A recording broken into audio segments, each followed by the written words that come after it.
We're going to get to all of that, but I have a very special guest, and I'm very excited to bring him on. Sports Talk Chicago is something that we've been doing here at Cities 92.9 for the last couple of weeks, and it airs Saturday from 6 to 7 p.m. Central Time. And joining me now is Jon. Jon, welcome to the program, The Morning Buzz. We've got to talk about the Bears. Tell me a little bit about your show, first of all, and how you guys had, what was it, 6,000 people tune in live yesterday to your stream. I mean, I'm excited for you guys to be a part of the programming here at Cities 92.9. Tell me about the 6,000 people and your show just in general and who you are, Jon. Yeah, Cat, really appreciate you having me on this morning. Grateful to be a partner with Cities 92.9 FM on 6 to 7 p.m. on Saturday evenings. The program's been in existence for almost 10 years now. Started out as a podcast. It's turned into a radio show, a TV show. We're on YouTube at Sports Talk Chicago.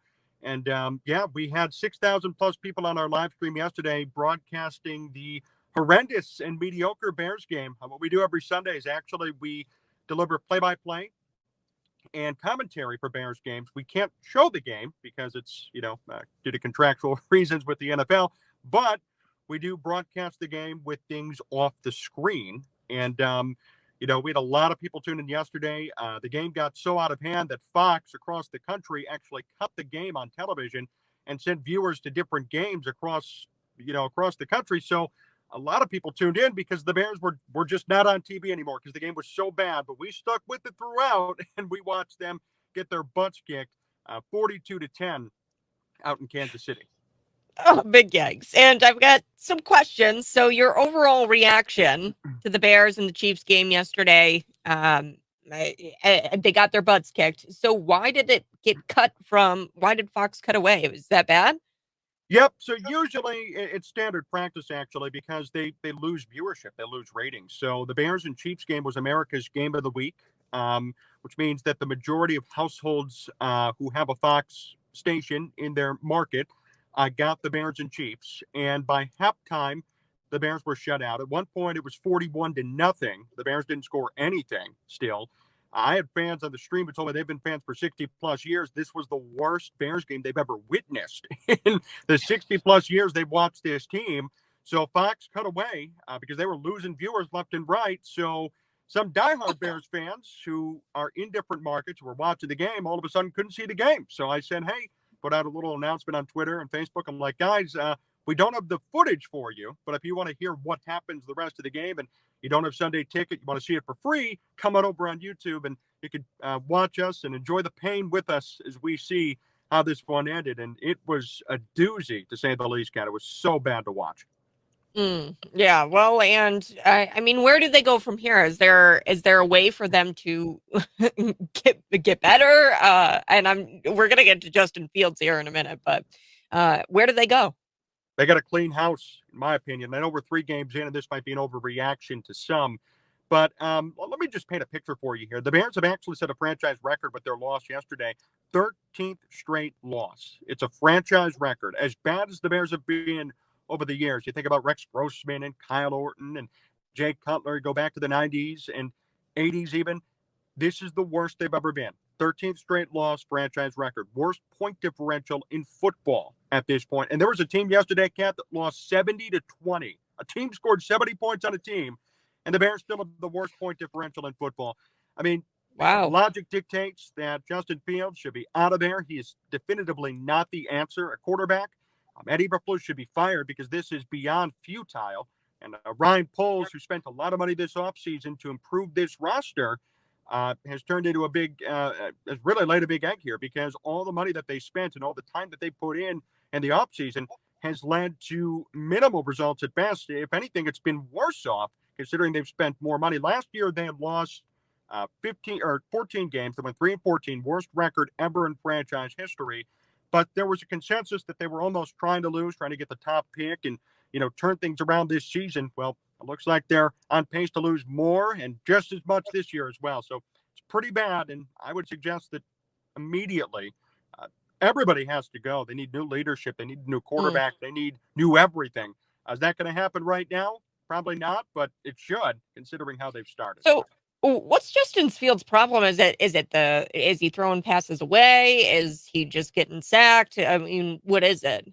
Yeah, it's a lot of things. So Justin Fields himself was a stud at Ohio State, and when he came to the Bears, there was the consensus or the idea that all those skills could easily be transferable. But the problem is at Ohio State, he had a great offensive line, he had great wide receiving, great running. He had a star-studded team around him. He comes to the Bears, and that's not the case. And even this year, this Bears team is horrendous offensively. Their offensive line is beat up, so Justin's having 1 or 2 seconds to get rid of the football at times. Other times, he has 7 or 8 seconds, and he just can't make a decision. His confidence is shot. Unable to find people downfield. He's missing open wide receivers left and right.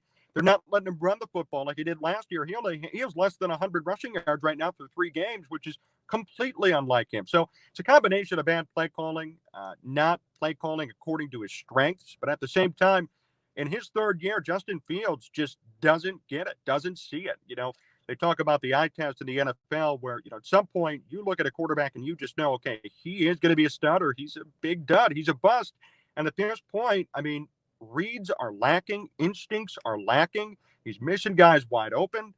So I think it's a combination of just bad coaching, bad scheme, and Justin Fields, unfortunately, regressing on his skill set here in the NFL. Yeah. Well, we've got a comment here. Ryan, he says, "Go Pack." Oh, I think he's a Packers fan. So that's usually the case here in the Midwest. You're either a Packers fan or you're a Bears fan. And right now, I don't know if you really want to be a Packers fan. Aaron Rodgers, he's gone with that injury. I think that's ended his season, the Achilles injury. So I don't even know if you'd really want to be a Packers fan right now. But who knows? So one thing that I also did want to ask you was, who is in the hot seat right now other than, Justin Fields? Obviously, he's going to be looked at, but is there anybody else on the Bears team that is in the hot seat? I would say right now, Matt Eberflus is in big trouble. So this past week, there was a bit of a controversy. His defensive coordinator, Matt Eberflus's defensive coordinator, whom he hired, resigned under kind of mysterious circumstances. There were conflicting reports and things kind of came out in terms of why he resigned. And there's still an ongoing investigation as to why he resigned and what the truth is behind that. And I believe that in the next couple of weeks here, things are going to come out. So not to mention that was a bad hire, but then he also hired the offensive coordinator, the guy who calls the plays on offense, and he is screwing Justin Fields left and right. And then on top of it, Fields is not performing. This team is at an all-time worst. So I really think that Matt Eberflus is on the hot seat, as he should be. Again, I kind of go back to this point, 13 straight losses. Eberflus last year was a rookie head coach. First time ever he's been a head coach, and the Bears had the worst record in franchise history. And now this year, they've started out 0-3, and they've set a franchise record for most losses in a row. That's come under him. You can't just get away with that and expect nothing to be done or expect nothing to be said or expect excuses to continually be made. At some point, you have to go, well, we have an issue. At some point, and I know it's an organizational thing. The general manager, Ryan Poles, he should be in trouble. I doubt he will be because Justin Fields was not drafted by Ryan Poles, right? So Ryan Poles decided to keep Justin Fields. Justin Fields was drafted by the previous administration for the Bears. So I think Ryan Poles is going to be safe, although he shouldn't be. But Matt Eberflus, to see how much this team has fallen in such a short period of time warrants immediate cause for firing, in my opinion. And I would be surprised if the season goes like this for the rest of this year and the Bears continue. Nope. I think we lost him.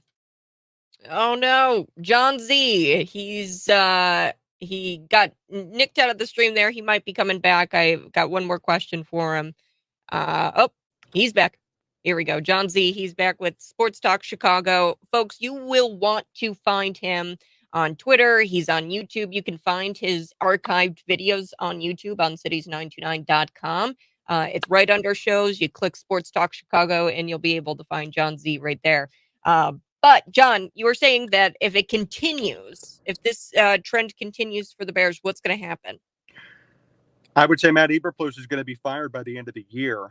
That's pure speculation on my point. I don't have any inside sources or inside information, but I think it just has to happen when you set a record for franchise losses in a row at 13, and we're only 3 games into this season, and they're 0-3, worst point differential in football.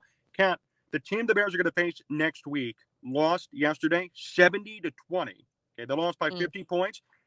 Entering this week, the Bears are underdogs to a team that just lost 70-20. That's how bad they are. This is horrible. I Yeah, mean, that's bad. he's got to go. He's got to Yeah. go. And for anybody, I don't think there's anybody out there really defending him. But if you are out there, I ask you, please explain to me what merits him staying. Because at this point, with the regression of Justin Fields, with how bad this team is playing, with what they still have to come, it's going to only get worse. Somebody's going to be blamed. Fields is one of them. Luke Getsy, the offensive coordinator, is another. But Matt Eberflus is going to be at the top of that list. And I think each week, as it gets worse and worse, the stove, the burner, if you will, is going to get hotter and hotter. Well, that is going to do it for this segment, folks. And you guys are going to want to go check them out. Jon, where can people actually find you? I'll give you a chance to, plug where you're at on social media. Yeah, thank you, Kat. You can follow me personally at Jon Z Sports, and then follow the show at Sports Talk Chicago. Subscribe to our YouTube channel. We have over 18,000 subscribers. And again, thank you for mentioning that, Kat. Over 6,000 people joined our live stream yesterday. And we are grateful and happy and proud to be a partner and to be on City's 92.9 FM down there in Bloomington as well. Oh, we are so excited to have you. And you guys can always tune in at Saturday nights from 6 to 7 p.m. Central Time. Jon Z, you have a great rest of your Monday morning, and I'll be praying for the Bears. Thank you, Kat. Appreciate it. I'll see you later. All righty.